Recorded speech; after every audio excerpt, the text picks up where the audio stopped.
बिस्मिल्लाहिर्रहमानिर्रहीम। अस्सलाम वालेकुम।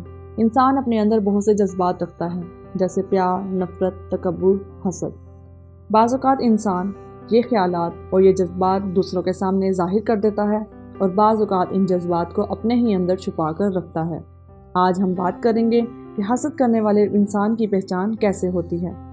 इससे पहले कि वीडियो में आगे बढ़ा जाए, मेरी नए आने वाले दोस्तों से गुजारिश है, अगर अभी तक मेरा चैनल सब्सक्राइब नहीं किया तो अभी सब्सक्राइब करें और साथ लगी घंटी को ज़रूर दबा दें ताकि मेरी आने वाली हर न्यू वीडियो का नोटिफिकेशन आपको मिलता रहे। शुक्रिया। दोस्तों, हासिद करने वाले या हसद करने वाले इंसान की पहचान कैसे होती है। अगर तुम चाहते हो कि तुम्हारे जनाजे की पहली सफ़ में बेहतरीन लोग खड़े हों तो खूब सोच समझ कर अपने दोस्तों का इंतखाब करो, क्योंकि हसद करने वाले गंदे लोग आपकी उजली शख्सियत को भी आलूदा कर देते हैं। चेहरे पर मुस्कुराहट और दिल में बुग़्ज़ रखने वाले दोस्तों की संगत हमेशा ये चाहती है कि आपकी खूबियों को दुनिया की नज़र से छुपाकर आपकी खामियों का चर्चा किया जाए। आपकी ज़िंदगी में अच्छे और काबिल लोगों का होना उन्हें एक आंख नहीं भाता और वो हर वक्त उन्हें आपकी ज़िंदगी से दूर करने की फ़िक्र में सरगर्दा रहते हैं।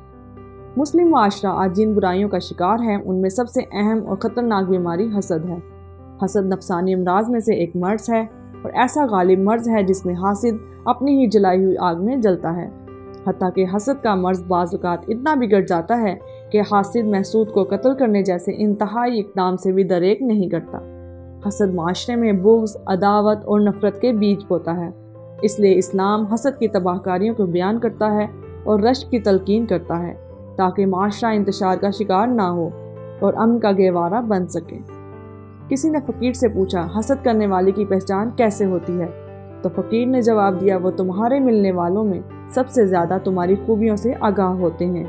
वो तुम्हारी महारत और कारकर्दगी से हमेशा परेशान हो जाते हैं और जब सब तुम्हारी तारीफ़ करते हैं तो वो कभी तुम्हारे लिए ताली नहीं बजाते और वो हमेशा तुम्हें हारा हुआ और उदास देखना चाहते हैं, क्योंकि वो तुमसे कभी जीत नहीं सकते। अच्छे और कामयाब लोगों के साथ तुम्हें खड़ा देखकर उनकी सांस बंद होने लगती है। वो ऐन उस वक्त गुफ्तगू का रुख मोड़ने की कोशिशें करते हैं जब वो देखते हैं कि तुम्हारी तारीफ़ हो रही है और तुम्हें सराहा जा रहा है। वो हर उस दरवाजे को बंद करना चाहते हैं जिससे तुम्हारे खैर ख्वाह तुम तक पहुंचते हैं। दोस्तों, ज़िंदगी बगैर डिग्रियों के चल सकती है। ज़िंदगी एक ही कपड़े को 100 दफ़ा पहनकर गुजारी जा सकती है। ज़िंदगी 2 रोटियों की बजाय 1 रोटी खाकर भी चल सकती है, लेकिन रुकने लगती है ये ज़िंदगी जब हसद करने वाले तुम्हें चारों तरफ से घेर लेते हैं और सांस बंद करने लगते हैं। ऐसे लोगों की संगत जो गलत मशवरों की रस्सी तुम्हारे पैर में डाल देते हैं। आप पसंद करने वालों के दिल में रहते हो और हसद करने वालों के दिमाग में। वो जहां आपको अपनी औकात याद करवाते हैं, वहां हकीकत में अपनी औकात आपको दिखा रहे होते हैं। असल में हसद अल्लाह ताला की तक़सीम से मुखालफत करना है। कुछ लोग अल्लाह की तक़सीम से राज़ी नहीं होते। वो चाहते हैं कि जो दूसरों को मिल रहा है वो हमें क्यों नहीं मिल रहा। इसलिए अपने इर्द गिर्द ऐसे लोगों को पहचानें और उनसे दूर रहें। मैं उम्मीद करती हूँ वीडियो आपको पसंद आएगी। मज़ीद अच्छी वीडियोस के लिए मेरा चैनल सब्सक्राइब करें। अभी के लिए इजाज़त चाहती हूँ। अपना ख्याल रखिएगा। अल्लाह हाफ़िज़।